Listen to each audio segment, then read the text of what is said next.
తెలంగాణ మాజీ సీఎం కేసీఆర్కు షాక్ తగిలింది. కాళేశ్వరం ప్రాజెక్టు నిర్మాణంపై విచారణ చేపట్టిన జస్టిస్ పీసీ ఘోష్ కమిషన్ మాజీ సీఎం ఆయనకు నోటీసులు జారీ చేసింది. కేసీఆర్తో పాటు మాజీ మంత్రులు హరీష్ రావు, ఈటెల రాజేందర్కు కూడా నోటీసులు పంపింది. జూన్ 5వ తేదీన కేసీఆర్ విచారణకు రావాలని తెలిపింది. అలాగే జూన్ 6వ తేదీన హరీష్ రావు, జూన్ 9వ తేదీన ఈటెల రాజేందర్ కమిషన్ ముందు విచారణకు రావాలని స్పష్టం చేసింది. కేసీఆర్ ముఖ్యమంత్రిగా ఉన్న సమయంలో ఇరిగేషన్ మంత్రిగా హరీష్ రావు, ఆర్థిక శాఖ మంత్రిగా ఈటెల రాజేందర్ పనిచేశారు. కాళేశ్వరం ప్రాజెక్టు నిర్మాణంలో భారీగా అక్రమాలు, అవినీతి జరిగిందని భావించిన రేవంత్ రెడ్డి ప్రభుత్వం జస్టిస్ పీసీ ఘోష్ నేతృత్వంలో విచారణ కమిషన్ ఏర్పాటు చేసింది. కాళేశ్వరంలో పాటు మేడిగడ్డ, అన్నారం, సుందిళ్ల ఆనకట్టలపై కూడా విచారణ జరపాలని తెలంగాణ ప్రభుత్వం కోరింది. బ్యారేజీల డిజైన్, నిర్మాణం, నాణ్యత, నిర్వహణ వంటి అంశాలపై కమిషన్ విచారణ జరిపింది. అలాగే సాంకేతిక, ఆర్థిక, విధానపరమైన అంశాలపై ఇంజనీర్లు, ఉన్నతాధికారులతో పాటు పలువురిని ప్రశ్నించింది. వారి నుంచి అఫిడవిట్ తీసుకొని వాటి ఆధారంగా క్రాస్ ఎగ్జామినేషన్ చేసింది. విచారణ పూర్తి చేసిన ఘోష్ కమిటీ మరో వారం రోజుల్లో తుది నివేదికను ఇవ్వనుంది. అయితే అనూహ్యంగా కమిషన్ కాలాన్ని జూలై చివరి దాకా రేవంత్ ప్రభుత్వం పొడిగించింది.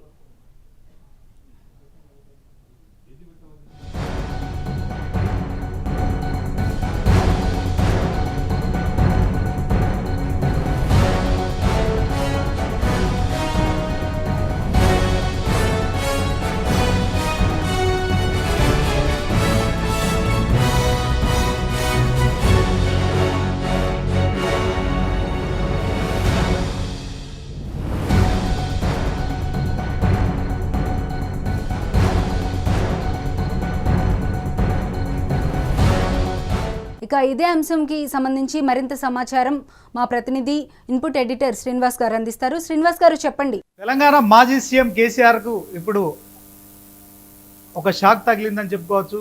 ఇక ఏదైతే జ్యుడిషియల్ ఎంక్వైరీ కొనసాగుతుందనే నేపథ్యంలో మరి జ్యుడిషియల్ ఎంక్వైరీ పూర్తయిపోయింది. 400 పేజీల ఈ ఎంక్వైరీ కమిషన్ రిపోర్ట్ కూడా ప్రభుత్వానికి సమర్పిస్తుందని వార్తలు వస్తున్న నేపథ్యంలో తాజాగా ప్రభుత్వం ఈ యొక్క కమిషన్ ఎంక్వైరీని మరొక 2 నెలలు పొడిగించడం కావచ్చు, అలాగే ఇక ఈ అంశంలో కేసీఆర్ విచారణకు హాజరు కావాలంటూ కూడా జ్యుడిషియల్ కమిషన్కు సంబంధించి నోటీసులు ఇవ్వడం అనే వార్త ఇప్పుడు తెలంగాణ రాష్ట్ర రాజకీయాల్లో సంచలనంగా మారిందని చెప్పుకోవచ్చు. ఇక దీంతో పాటు మరి ఇరిగేషన్ మినిస్టర్గా అప్పుడున్న హరీష్ రావు కూడా మరి కమిషన్ నోటీసులు సర్వ్ చేసినట్టు స్పష్టమవుతోంది. ఇక అదే సమయంలో ఇక ఆర్థిక మంత్రిగా ఉన్న ఈటెల రాజేందర్, ప్రస్తుతం మల్కాజ్గిరి ఎంపీ ఈటెల రాజేందర్ కూడా నోటీసులు ఇచ్చామని చెప్పి, నోటీసులు అందాయని చెప్పి కూడా ప్రచారం జరుగుతున్న నేపథ్యంలో తెలంగాణ రాజకీయాలు మరొకసారి వేడెక్కాయని చెప్పుకోవచ్చు.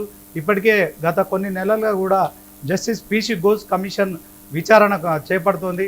ఇప్పటికే పలువురు అధికారులను, ఇంజనీర్లను కూడా ఈ అంశంలో ఉన్న కంపెనీల ప్రతినిధులను కూడా విచారించారు. మొత్తానికి కాళేశ్వరం అంటేనే కేసీఆర్, కేసీఆర్ అంటేనే కాళేశ్వరం కనుక కర్త కర్మ క్రియ అన్నీ నేనే అని కూడా కేసీఆర్ గతంలో పలు సందర్భాల్లో కూడా చెప్పుకున్నారు. సో తెలంగాణ ఉద్యమకారుడుగా ఆయన 14 సంవత్సరాలు ఉద్యమం చేసిన సమయంలో తెలంగాణలో నీళ్లు, నిధులు, నియామకాలు అనే ట్యాగ్ లైన్తో మరి ఉద్యమాన్ని నడిపారు. అదే సమయంలో మరి ప్రాజెక్టులు నిర్మించాలని కూడా ప్రజల నుంచి వచ్చిన విజ్ఞప్తులు ఏమైనా వాటి ఆధారంగా కూడా మరి సాగునీటి ప్రాజెక్టులు నిర్మించాలనుకున్నారు. ఇక ఆల్ ఇన్ వన్గా ఒక ఎత్తిపోతల ప్రాజెక్టుకి అయితే ఆయన రూపకల్పన చేశారు. కాళేశ్వరం ఎత్తిపోతల పథకానికి 2016లో అంటే ప్రభుత్వం 2014లో బీఆర్ఎస్ ప్రభుత్వం ఏర్పడిన తర్వాత 2016లో ఆయన మరి కాళేశ్వరంకు ఎత్తిపోతలకు శంకుస్థాపన చేశారు. సో శరవేగంగా కూడా 3 సంవత్సరాల్లో మరి గోదావరి నదిపై 3 ఆనకట్టలు నిర్మించారు. దాంట్లో మేడిగడ్డ కావచ్చు, అన్నారం కావచ్చు, సుందిల కావచ్చు. ఈ 3 ఆనకట్టల విషయంలో మరి 3 ఏళ్ళుగా కూడా కొంత ఈ ఎత్తిపోతల విషయంలో వాటికి అనుగుణంగా ఏర్పాటు చేసిన పంపుల ద్వారా నీటిని ఎత్తిపోసామని కూడా అప్పుడున్న బీఆర్ఎస్ ప్రభుత్వం చాలా ప్రతిష్టాత్మకంగా చెప్పుకుంది. ఈ నేపథ్యంలో 1 కోటి ఎకరాలను మాగాణం చేస్తామని చెప్పి కూడా 1,00,000 కోట్ల రూపాయలతో నిర్మించిన కాళేశ్వరం లక్ష్యమని కూడా బీఆర్ఎస్ నేతలంతా కూడా ప్రతి సందర్భంలో, ప్రతి ఎన్నికల్లో కూడా దీన్ని ప్రచారంగా వాడుకొని మరి మొదటిసారి 2016లో మొదలెట్టిన ఏదైతే కాళేశ్వరం ఉందో 2018లో కూడా మరొకసారి ముందస్తు ఎన్నికలకు పోయిన సందర్భంలో ప్రజలు మరి కొంత బీఆర్ఎస్కు ఇంకొంతమంది ఎమ్మెల్యేలను గెలిపించడం ద్వారా మరి ఈ కాళేశ్వరం ప్రాజెక్టుకు సరైన మద్దతు లభించిందని అప్పుడు ప్రచారం జరిగింది. అయితే కేసీఆర్ ఆ దిశగా మొదటిసారి గెలిచిన తర్వాత శంకుస్థాపన చేశారు. రెండోసారి గెలిచిన తర్వాత అంటే 2018లో ఎన్నికలు అయిపోయాయి. 2019లో ఈ ప్రాజెక్టును కూడా ప్రారంభించారు. ఈ నేపథ్యంలో 3 సంవత్సరాల్లో నిర్మించిన ప్రాజెక్టులు 3 ఆనకట్టలు ఏవైతే ఉన్నాయో గోదావరిపై నిర్మించిన డ్యామ్లు ఏవైతున్నాయో అవి వాటిలో కొంత లోపభూయిష్టమైన నిర్మాణం జరిగింది, ఆ ప్రాజెక్టులో లోపాలు ఉన్నాయని చెప్పి కూడా మరి మొదటి నుంచి ప్రతిపక్షంలో ఉన్న కాంగ్రెస్ ఆరోపిస్తూనే ఉంది. ఇదే అంశంలో కూడా మరి ఇప్పుడు తాజాగా ప్రభుత్వంలోకి వచ్చిన తర్వాత కాళేశ్వరం ప్రాజెక్టుపై మరి ఆ ఆరోపణలు నిజం చేసే విధంగా కూడా మరి విచారణ చేపడుతుంది. దీంట్లో మొదటగా మరి మేడిగడ్డలో 7వ పిల్లర్ వద్ద పగులు రావడం కావచ్చు, అక్కడున్న కొన్ని పిల్లర్లు కుంగిపోవడం కావచ్చు, కాళేశ్వరం ప్రాజెక్టులో మరి లోపాల కారణంగానే ఇవి కుంగిపోయాయని కాంగ్రెస్ ఆరోపిస్తున్న నేపథ్యంలో ఇది అయితే మరి ఆ ప్రభుత్వం వచ్చిన తర్వాత విచారణ చేయాలని సంకల్పించింది. ఇదే క్రమంలో మరి కాళేశ్వరం ఎత్తిపోతలలో భారీ అవినీతి జరిగింది, ఇక నిర్మాణం కూడా లోపభూయిష్టంగా ఉంది. సో దీనిపైన కూడా సమగ్రంగా విచారణ చేయాలని విజిలెన్స్ ఎంక్వైరీ ఇప్పటికే పూర్తి చేయించింది. అలాగే ఆ ప్రాజెక్టుల డ్యామ్లకు సంబంధించిన సామర్థ్యాన్ని పరిశీలించేందుకు కూడా ఇక ఢిల్లీ నుంచి NDSA బృందాలను కూడా పిలిపించింది. ఇదే క్రమంలో గత కొన్ని నెలలుగా కూడా మరి ఈ యొక్క జ్యుడిషియల్ ఎంక్వైరీ కూడా కొనసాగుతోంది. ఈ జ్యుడిషియల్ ఎంక్వైరీ తుది దశకు చేరుకుందని ప్రచారం జరిగిన నేపథ్యంలో తాజాగా ప్రభుత్వం మరొక 2 నెలలు ఈ యొక్క జ్యుడిషియల్ ఎంక్వైరీకి గడువు పొడిగిస్తూ కూడా ఉత్తర్వులు జారీ చేయడం కావచ్చు. సో మరొకసారి మాజీ సీఎం కేసీఆర్కు మరి ఈ యొక్క జ్యుడిషియల్ కమిషన్ ఎంక్వైరీకి రావాలంటూ కూడా నోటీసులు ఇచ్చినట్టు కూడా ప్రచారం జరుగుతోంది. సో అప్పుడు కీలకంగా ఉన్న 3 వ్యక్తులకు మరి నోటీసులు ఇవ్వడం కావచ్చు, మాజీ ముఖ్యమంత్రిగా కేసీఆర్కు, అలాగే మాజీ నీటిపారుదల శాఖ మంత్రిగా హరీష్ రావుకు, అలాగే ఇక మాజీ ఆర్థిక శాఖ మంత్రిగా ఈటెల రాజేందర్కి నోటీసులు ఇచ్చినట్టు స్పష్టమవుతుంది. వీరంతా కూడా మాజీ ముఖ్యమంత్రి కేసీఆర్కు జూన్ 5వ తేదీన హాజరు కావాలని నోటీసులు ఇచ్చినట్టు సమాచారం.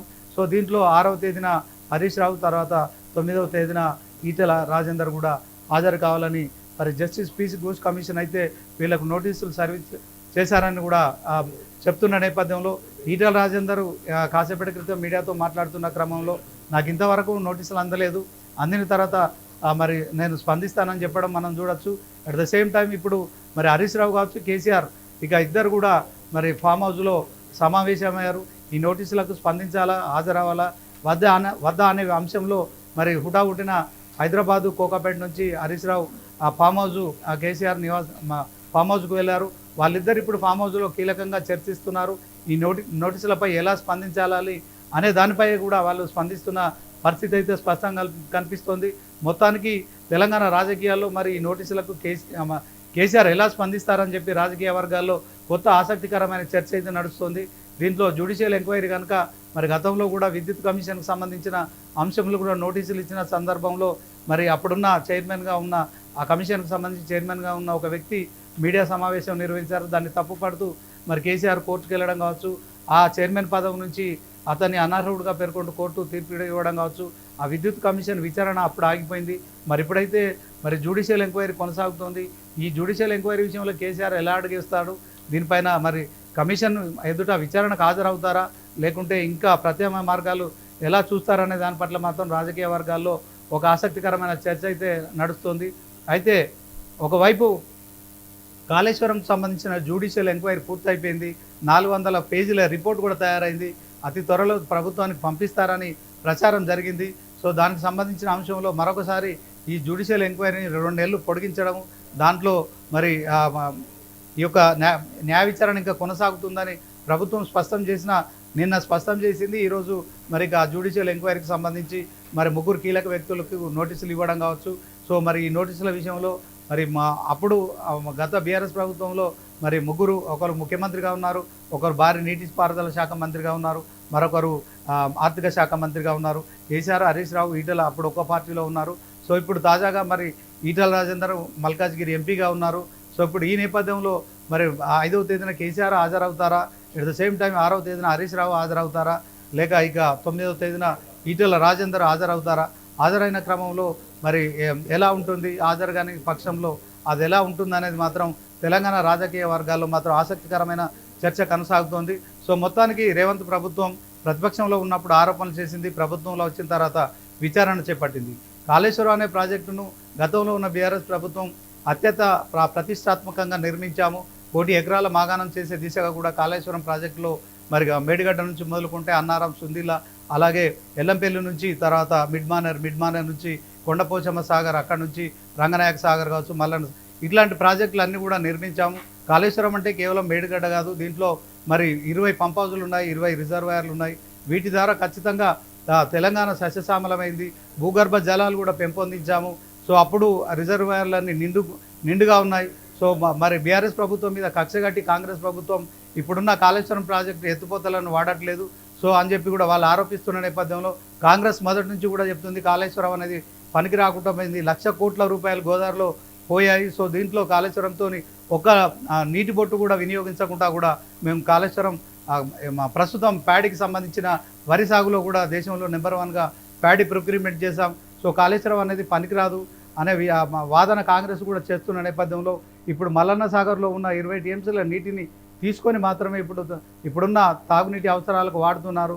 మల్లన్న సాగర్ కూడా కాళేశ్వరంలో ఒక ప్రాజెక్టులో భాగం కనుక ఇప్పుడు రైతులకు సంబంధించిన పొలాలు ఎండిపోతున్నాయి, తాగునీటి కష్టాలు వస్తున్నాయి. సో కాంగ్రెస్ ప్రభుత్వం మాపై కక్ష కట్టి సో రైతుల పొలాలు ఎండిపోవడానికి కారణమవుతుందని చెప్పి బీఆర్ఎస్ కాంగ్రెస్ల మధ్య మరి గత కొంతకాలంగా మాటల యుద్ధం అయితే కొనసాగుతుంది. ఇదే అంశంలో మరి ఇప్పుడు కాంగ్రెస్ ప్రభుత్వం ఏదైతే జస్టిస్ పీస్ ఘోష్ కమిషన్ ద్వారా పంపిన నోటీసులు ఏవైతే ఉన్నాయో తెలంగాణ రాష్ట్ర రాజకీయాల్లో ఒక సంచలనంగా మారాయని చెప్పుకోవచ్చు. దీంట్లో కేసీఆర్ మాజీ సీఎంగా మరి తాను నిర్మించి ఏదైతే ఆ కాళేశ్వరం ప్రాజెక్టును తాను ఎప్పుడు కూడా ఒక ప్రతిష్టాత్మకంగా నిర్మించారు. దగ్గరుండి కూడా చాలాసార్లు ఆయన కాళేశ్వరం ప్రాజెక్టు విజిట్ చేశారు. ఎట్ ద సేమ్ టైం ప్రారంభోత్సవంలో కూడా చాలా అట్టహాసంగా కూడా దాన్ని ప్రారంభించారు. సో వందల టీఎంసీలు కూడా దీని ద్వారా ఎత్తిపోసాము.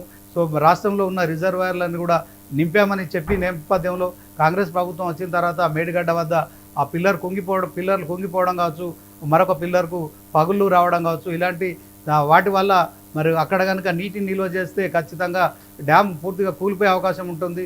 తద్వారా దాని తర్వాత మరి భారీగా నష్టం జరిగే అవకాశం ఉంటుంది. కనుక ఆ ప్రాజెక్టును ఇప్పుడు వినియోగించలేమని చెప్పి కూడా సంవత్సర కాలంగా కూడా దాన్ని వాడకుండా నిర్భయంగా ఉండడం వల్ల మరి కొంత ఇటు కాంగ్రెస్ బీఆర్ఎస్ల మధ్య అయితే ఒక మాటల యుద్ధం కొనసాగుతుంది.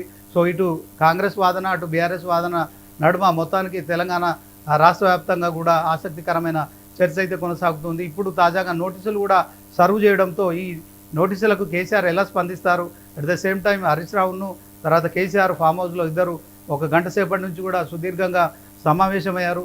మరి రానున్న రోజుల్లో మరొక 10 రోజుల్లో కూడా మరి విచారణకు హాజరు కావాల్సి ఉన్న నేపథ్యంలో ఈ యొక్క నోటీసులకు స్పందించాలా, విచారణకు హాజరు కావాలా లేదా అనే విషయంలో మాత్రం వారు చేస్తున్నట్టు స్పష్టమవుతుంది. ఇక ఈటెల రాజేందర్ మాత్రం నాకు నోటీసులు ఇంకా అందలేదు, అందిన తర్వాత స్పందిస్తానని చెప్పడం అయితే చూడొచ్చు. మొత్తానికి కాళేశ్వరం అనే ప్రాజెక్టు 2016లో శంకుస్థాపన చేసిన తర్వాత దీనిపై బీఆర్ఎస్ గతంలో ఉన్న బీఆర్ఎస్ ప్రభుత్వం దీన్ని చాలా ప్రతిష్టాత్మకంగా చెప్పుకుంటున్న నేపథ్యంలో ప్రతిపక్షంలో ఉన్నప్పుడు కాంగ్రెస్ ఇది కమిషన్ల కోసమే కాళేశ్వరం నిర్మిస్తున్నారని చెప్పడం కావచ్చు. ప్రభుత్వంలోకి వచ్చిన తర్వాత ఆ కాళేశ్వరం ప్రాజెక్టు కుంగిపోయి తర్వాత పగుళ్ళు బారిన తర్వాత దానిపై విచారణ చేయడం కావచ్చు. ఆ విచారణ తుది దశకు చేరుకుంటున్న నేపథ్యంలో ఇప్పుడు కాళేశ్వరంలో భాగస్వాములు అయిన అందరినీ కూడా విచారించారు. ఇంజనీర్లు కావచ్చు, అధికారులు కావచ్చు, తర్వాత ఈ యొక్క నిర్మాణ సంస్థలు, వీటన్నిటి విచారణ పూర్తయిపోయింది. ఇక తుది నివేదిక కూడా సిద్ధమైందని కూడా ప్రచారం జరిగిన నేపథ్యంలో మరి కాళేశ్వరంలో ఒక కర్త కర్మ క్రియ అన్నీ నేనే అని చెప్పుకున్న కేసీఆర్ను తాజాగా విచారణకు పిలవడం అయితే సంచలనంగా మారిందని చెప్పుకోవచ్చు. Okay, right. Thank you Srinivas.